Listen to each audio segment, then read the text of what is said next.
Don't get worried if you see some questions on the exam that do not look familiar to you.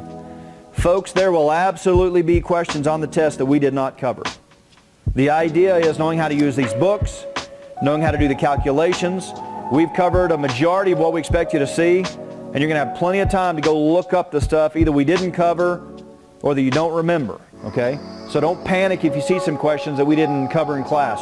You will see questions on the test we did not cover, absolutely. So don't panic at that.